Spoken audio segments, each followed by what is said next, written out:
Look at that, bro. Isn't that crazy? Funko Pop status, I be ripping up the block like some Grand Theft Auto, but I never get caught. Too smart for you to see, so I'm getting the job. Walk into a bank vault or your house and I rob you blind. I ain't lying, boy, you out of your mind. There be a wave of crime so high in a matter of time. Catch me driving foreign whips, always scoring with chicks. Funko Pop status, homie, I don't give a f. I'm starting off with this blank DIY Funko. Ah, look at him, he's got a little swivel head. Wow. Using my concept art as well as my face for reference, I sketched out some guidelines. It can be a bit tough drawing yourself in 3D because I've actually never seen myself in 3D before, but I do know that I have a pretty sharp angle like right here where my sideburns meets my beard or whatever this is. As for the like cheek line on my beard itself, it's kind of hard to say because I don't really have a hard line. I have more of a gradient and it goes up pretty high, like almost, you know, on top of my cheekbones. So I do have, I know, a gap around where my mouth would be. Funkos don't really have mouths, but I do, and I don't really grow hair there. And I do know that my goatee bit I usually keep longer than the rest of my beard. I used some epoxy sculpt to block in some hair. Now from here, it's more or less just alternating in between drawing in details and smoothing them out with water. I actually did a fair bit of this in front of the bathroom mirror. One thing I'm really having trouble with is these nasty, gloopy, crusty bits that keep showing up. I don't know if my epoxy sculpt just needs to be conditioned better or my technique is just bad. Now I only have about 1,000 sculpting tools, and to be honest, I don't know what any of them do, but I've been finding that I've been having the best luck using this disembodied replacement X-Acto blade. For the beard, instead of one big mass, I decided to put it all on in little tiny individual strips and then add texture to those. Now the razor blade is really my best friend here, and that's not just the name of my emo band from high school. No, I'm actually finding that the X-Acto blade is the best, most consistent sculpting tool that I have, so I'm just rolling with that, bro. By the time I got to the back of the head, I had figured out that rolling out little cones and then placing those on in layers and then tapping in the texture with the blade is the way to go.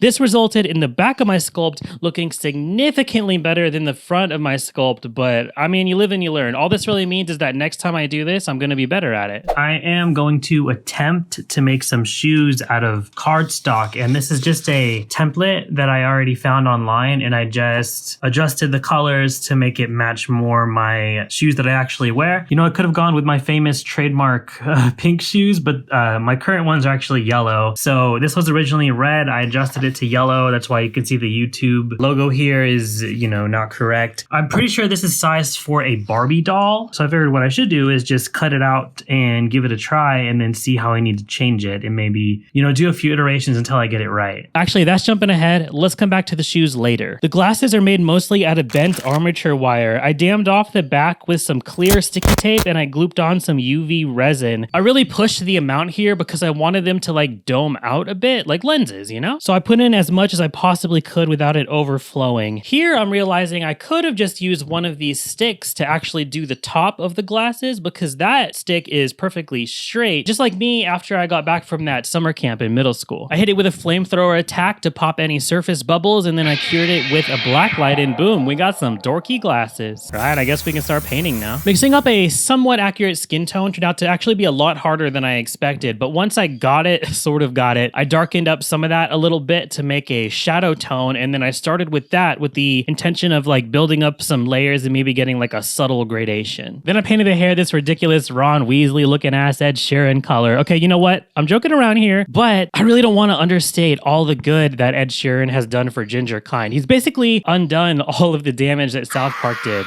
and for that I'll be forever grateful. Rest in peace, buddy. So I slopped over all of that with some flesh tone wash. Technically, it was a bad move. And then I used my stupid vinyl cutter that I hate to cut out some circular masks so that I could paint the eyes a beautiful shade of baby blue. Oh, here's the satisfying part. YouTubers love this shit. Kind of look like Aquaman at this point. For how popular Funkos are, I'm actually really surprised that I couldn't find any sewing patterns for making clothes for them available online. Now, I know a lot of people that make these, they're mostly going to sculpt and paint, but I feel like I can't be the first person that's ever wanted to make a hoodie for one. But I mean, according to the internet, I guess I am. You know, I don't think I even really filmed this part, but to make the pattern, I just kind of prototyped it out with paper, and then I made a tileable pattern of the hoodie in Photoshop and printed that out onto some printable fabric.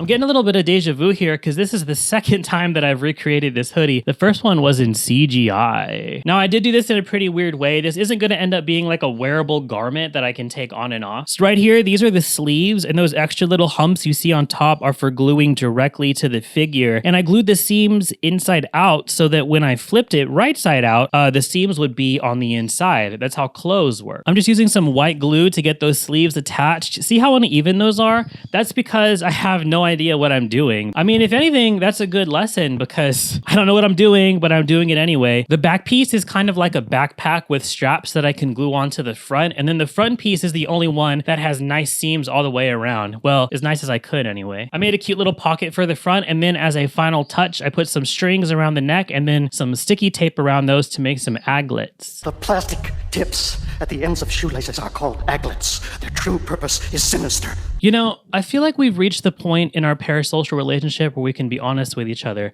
You've liked the video, you've subscribed, I've met your parents. I'm just gonna say what I have to say, okay? Honesty is important. Those glasses I made earlier, they're trash. So my fix is I'm gonna order a new pair off of Etsy from someone who doesn't hate their cutting machine, and then I'm gonna paint some scratchy wood grain on them. I traced over those on some polycarbonate sheet, and then I cut out some lenses, which I tacked on with some super duper glue, and then I did the blacklight thing as well to give those lenses some more dimension, and now they look just like these glasses, which, as I'm sure you've noticed, I've been wearing for the entirety of this video. Back on those shoes, I ended up making my own template, just sort of inspired by the other one. I cut those out, and then I used my tiny hole punch to punch in some tiny holes. And then I painted on the front and the back with some matte Mod Podge to make sure that this thing is truly impregnated with glue. Impregnated?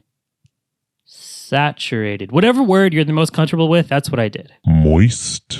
I was going to make the rubber parts with some more epoxy clay, but then I realized that that was going to look very bad, which is actually totally the opposite of the vibe that I'm going for. So instead I decided to use some cardstock. But I didn't let that clay go to waste because I used some of it on the toes. Most of it went to waste. I didn't have any black string, so I used some black dye to dye some white string black, and then I used a thick, chunky sewing needle to get those laces in.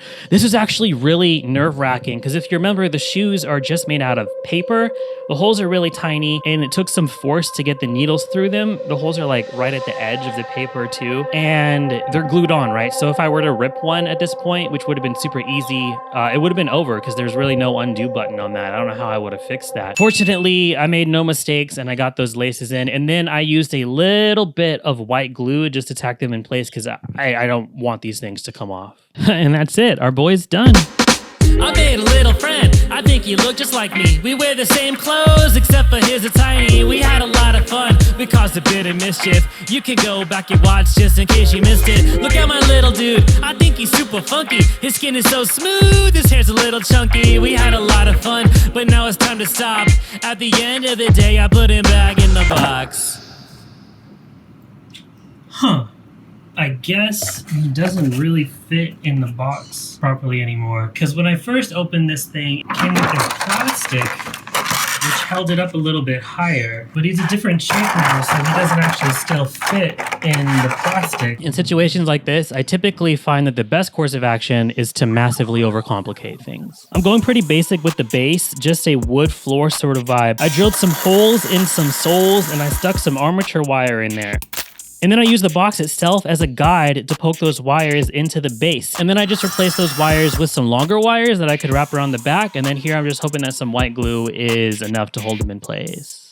I didn't want the inside to just be some plain cardboard, so I went with a brick pattern, which is just kind of a go-to for me, so I go'd to it once again. My face does happen to appear on two different posters, and since this whole thing is a monument to me, I figured I should include those as well. I used some packing tape over the top to make them look glossy. There was still some space off to the side of the Funko, so I made a little desk to fill that up. And then since my desk is never actually clean, I got some little dollhouse accessories to populate it with. So here I got some tiny beer cans, which, okay, I like beer, but when people ask me if I drink, it's a complicated question because, you know, I don't want to say no, but yes isn't really true either. See, the real answer is that I drink socially but I don't have any friends. So what I did is I made up some teeny tiny little Diet Coke labels, and then I turned these beer cans into Diet Coke cans, which is a lot more appropriate just for me personally. I also got some teeny tiny art supplies and some miscellaneous metal tools, as well as a ton of books. These definitely add a nice pop of color, although if I'm being honest, they don't make a lot of sense for me specifically because I am a high school dropout who hasn't read a book in 10 years. As an added personal detail, I printed out some teeny tiny little versions of these Pokemon cards that I made a few weeks ago. Make sure to check out this video if you haven't seen it yet. Now, I'll admit I did get a bit carried away with this step. My goal was just to make a disorderly desk, but I did kind of get caught up in the idea of making this cool time-lapse shot